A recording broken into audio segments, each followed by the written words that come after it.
We come off the Palm Sunday road and we come into the Garden of Gethsemane, and you immediately realize you see these huge olive trees sitting there. And our guide goes into a discussion of, we have proven through science these trees are 2,000 years old, right? So you could say with a fair amount of certainty these trees have a good probability of being there during Jesus' time. And it was almost like at that moment, you could tell it was a very spiritual moment for me, because it was like the rest of the world just sort of faded into the background.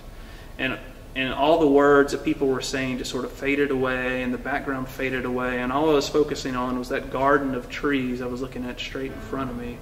And it was the totality of that moment just came crashing down on me. And I just burst into tears. It was like I finally understood the gravity of that place, the gravity of that moment that Jesus experienced. And for me, Jesus was his most human in that particular moment for me, because I think a lot of times we look at the way Jesus lived his life, and we look at the way we live our lives, and clearly he was without sin and strive toward perfection, right? And we look at our lives full of sin, and we see this sort of gap between us, and it almost seems like he's almost unreachable or unattainable at some point. And certainly he is sinless, and he deserves to be worshipped, and he deserves that vaulted view for sure.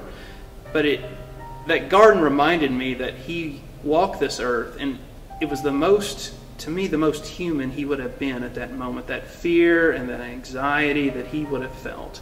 And the knowledge of he knew what was coming, and he had the option to turn away. He had the option to run away, but he didn't, right? And all that was going through my mind at that time was the verse of, Father, if it be your will, take this cup from me, right? And that fear and the anxiety he must have felt in a completely human form at that moment really connected to me.